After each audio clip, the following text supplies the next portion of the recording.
420, 460, 520, 560, 580 इतने ही नंबर पे मेरे मॉक टेस्ट में मार्क्स अटक जाते थे, इससे आगे नहीं बढ़ता था।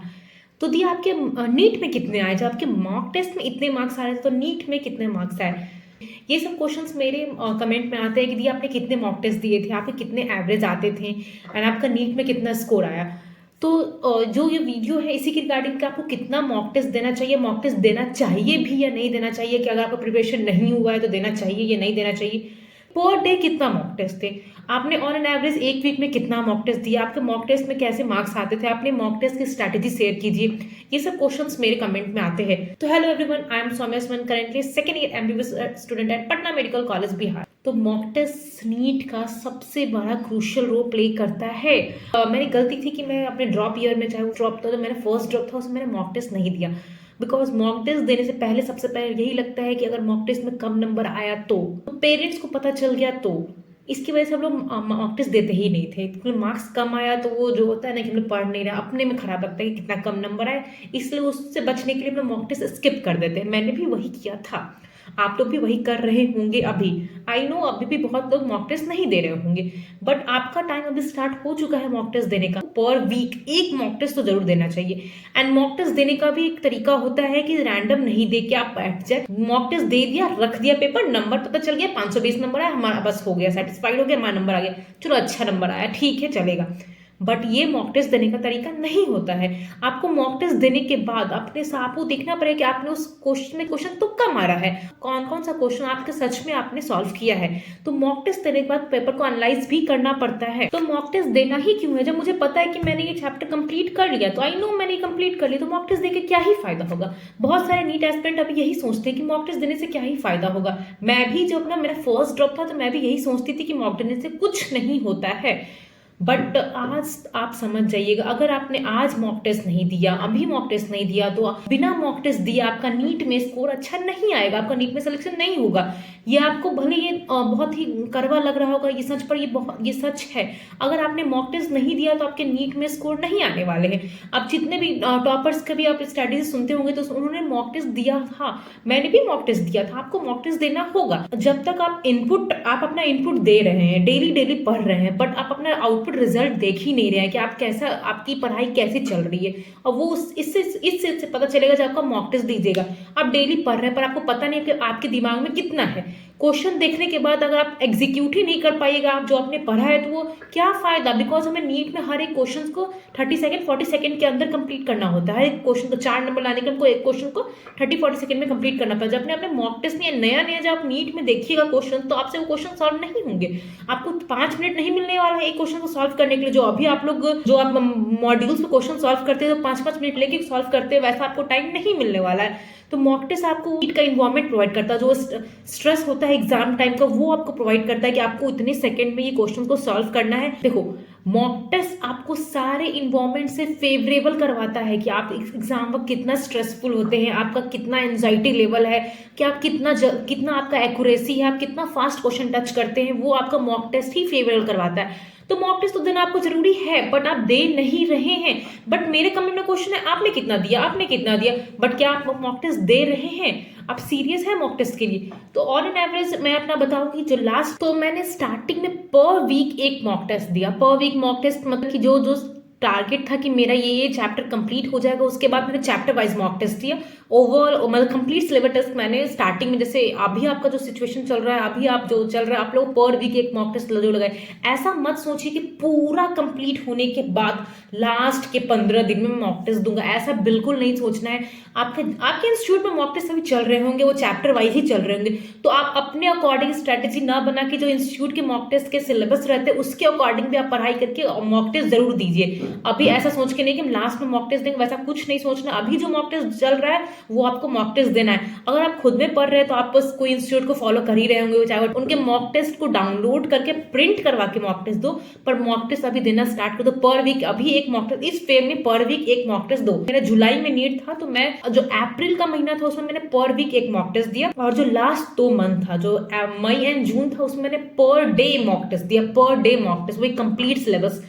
आपको ऐसा नहीं सोचना है कि मैंने तो पूरा कंप्लीट हो गया मॉक टेस्ट देने का, उसको रिवाइज कर रहे बट आपको इसको एग्जीक्यूट करना पड़ेगा। और क्वेश्चन देखने के बाद आपके स्ट्राइक करते हैं फॉर्मूलाज कि आप कैसे अप्लाई कीजिएगा फॉर्मूला का, बिकॉज फिजिक्स में आपको सारी चीज फॉर्मूला पे बेस है। तो आपका जो मेन होता है वो पेन से बनने से पहले आपका माइंड वो सॉल्व कर देता है कि ये ऐसे से आप ऐसे ऐसे तुम अप्लाई करो, ये फॉर्मूला हो सकता है, वो आपका माइंड एग्जीक्यूट करता है। जब तक आप बहुत सारे क्वेश्चन से फेवरेबल नहीं होइएगा तो आपसे ये चीज नहीं होने वाला है। आपने सिर्फ मॉड्यूल का क्वेश्चन कर लिया, पीवाईक्यू कर लिया, इससे नहीं होगा। बिकॉज हम लोग चैप्टर जब पढ़ते हैं तो हम लोग को पता है कि ये एक चैप्टर से आया हुआ है, हमें पता है कि ये फॉर्मूला लगाएंगे तो हो ही जाएगा, बिकॉज हम लोग ओरिएंटेड रहते हैं कि जैसे लॉज ऑफ मोशन है तो लॉज ऑफ मोशन का ही फॉर्मूला अप्लाई करेंगे तो हो जाएगा। बट मॉक टेस्ट वो इन्फॉर्मेट प्रोवाइड करता है कि आपको सारा चीज आता है, तो आपको ऐसे अप्रोच कर सकता हूँ, बिकॉज हम लोग ओरिएंटेड रहते हैं कि चैप्टर से क्वेश्चन है तो यही फॉर्मूला लगेगा। बट जब मॉक टेस्ट का पेपर तो सारे चैप्टर्स आते हैं, सारे फिजिक्स के चैप्टर आते हैं, तो आपको पता होना चाहिए कि हाँ ये जैसे मैंने ये सॉल्व किया, ये क्वेश्चन जब आप पढ़ते हैं तो आपको रियलाइज लगता है ये इस चैप्टर से आप खुद लिंक कर लीजिएगा। क्वेश्चंस देखिए और समझिए कि कौन सा फॉर्मूला लग सकता है, किस चैप्टर का फॉर्मूला लग सकता है। तो वो आपको सिंगल मॉड्यूल सॉल्व करने से नहीं होगा, मॉक टेस्ट सॉल्व करने से ही होगा। एंड मॉक टेस्ट सॉल्व करने के बाद क्या, मॉक टेस्ट सॉल्व कर लिया, 510 नंबर 520 नंबर आ गए, उसके बाद क्या करें? इतना कम नंबर है, इसमें सिलेक्शन नहीं होने वाला है, ये आप भी जानते हैं मैं भी जानती हूँ। मेरे तो मॉक टेस्ट में क्या बताऊँ, मेरे तो मॉक टेस्ट में स्टार्टिंग से जब मैं मॉक टेस्ट दी तो 480 नंबर तक मेरे मॉक टेस्ट में आया, 480, 520, 560, 540, 535 ऐसे ऐसे नंबर आते थे। वो उसी वक्त बहुत डीमोटिवेटेड फील कर लेती थी, इतने कम नंबर में कभी सिलेक्शन नहीं होने वाला है। तो आपको भी पता है इतने कम नंबर से अब 650 प्लस 680 प्लस मार्क्स चाहिए तो ही आपको गवर्नमेंट सीट मिलेगा। तो आपको उसके लिए मेहनत करनी पड़ेगी। और आपको वो देखो कभी भी वो होता है, मार्क्स हमेशा इंक्रीज करेगा जब तक आप एक टेस्ट दे के बैठ जाने से नहीं होगा। आपको डेली टेस्ट लगाइएगा तो आपको लगेगा कि हाँ 10 नंबर और बढ़ा। एंड टेस्ट देने के बाद आपको क्वेश्चंस को सॉल्व करके देखना है, सारे क्वेश्चंस को अटेम्प्ट करके देखना है कि हाँ ये क्वेश्चन मेरे से क्यों नहीं बने। एट अ टाइम आप मॉक टेस्ट दे तो ये क्वेश्चन मेरे से क्यों नहीं बने, ऐसा क्वेश्चन तो मैंने सॉल्व किया था मॉड्यूल में तो भी मैं अप्लाई नहीं कर पा रही थी उस वक्त। तो आपको क्वेश्चन को हाईलाइट करके रखिए कि आपको ये क्वेश्चन नहीं बन रहे हैं और उसको रिक्वायर कि हाँ ये क्वेश्चन मेरे नहीं बने थे। वो मॉक टेस्ट देने के बाद उस पेपर को मैं फेंकती नहीं थी, मैं उसको दोबारा खोल के एक बार रैंडम रीड कर लेती थी कि हाँ ये क्वेश्चंस मेरे से बन जाएंगे, ये क्वेश्चन मुझे पता है जैसे क्वेश्चन मुझे पता है कि ये 24 नंबर क्वेश्चन मुझे नहीं आता तो मैंने उसको फिर से सॉल्व कर लेती थी। टेस्ट पेपर इतनी बार मैंने देखा है कि मैंने टेस्ट पेपर मुझे याद हो गया था।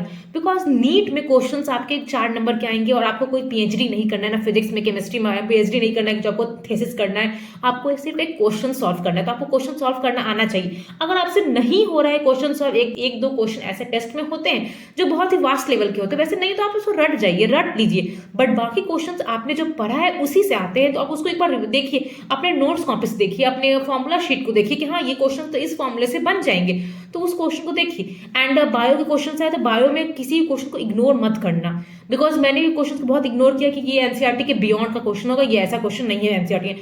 बट एनसीईआरटी बुक में जाके खोजो कि वो एनसीईआरटी बुक में रहता है।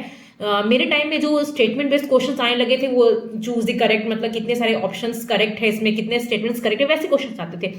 तो जब मैं नीट का क्वेश्चन पेपर सॉल्व करती थी अपने इंस्टीट्यूट का, तो मुझे लगता था ये फालतू क्वेश्चन क्यों ही पूछ रहे हैं, इतना स्टेटमेंट दे के 5 स्टेटमेंट देके पूछता है उसमें कितने रॉन्ग है कितने सही है, वैसे क्वेश्चन क्यों पूछ रहे हैं। जब मैं उस स्टेटमेंट्स को मैं पढ़ती थी एनसीईआरटी में, जब मैं उसको मैच करती तो लगता था कि अच्छा ये चीज यहाँ से पूछा गया है, बस वो आपके एनसीईआरटी को पूरा रटवाने के लिए वो टेस्ट पेपर फ्रेम करवाया जाता है कि ताकि आप वो एनसीईआरटी को पूरा पढ़ जाइए। तो वो क्वेश्चन को मैं अंडरलाइन करती थी कि अच्छा ये लाइन से क्वेश्चन आया, ये समरी से क्वेश्चन आया।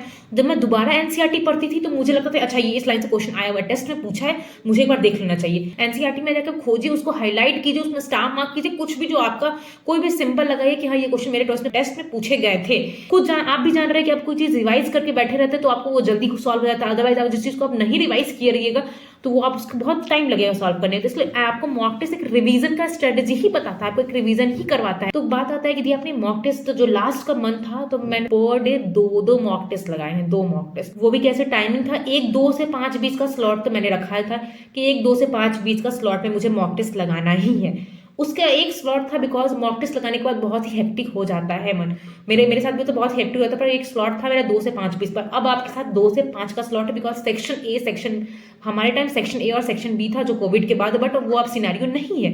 आपके पास 45 क्वेश्चन ही हर फिजिक्स में केमिस्ट्री में 45 क्वेश्चन ही आएंगे, तो आपको वो ऑप्शन मिला ही नहीं कि आपको 2 से 5 का स्लॉट आपको मॉक टेस्ट के लिए रखना ही है, बिकॉज उस टाइम वो स्लॉट रखना है, बिकॉज उस टाइम हम लोग बहुत ही स्लीपी फील करते हैं, बहुत टायर्ड फील करते हैं, इसलिए उस टाइम को अपने ब्रेन को एक्टिव रखिए। अभी से उस टाइम में सोना मत स्टार्ट कीजिए, उस टाइम में बिल्कुल मत सोइए 2 से 5 के स्लॉट में, आप उस टाइम मत सोइए, उस टाइम आप कोशिश कीजिए कि उसी टाइम मॉक टेस्ट लगाएँ, रात में मॉक टेस्ट लगाने की कोशिश मत कीजिए।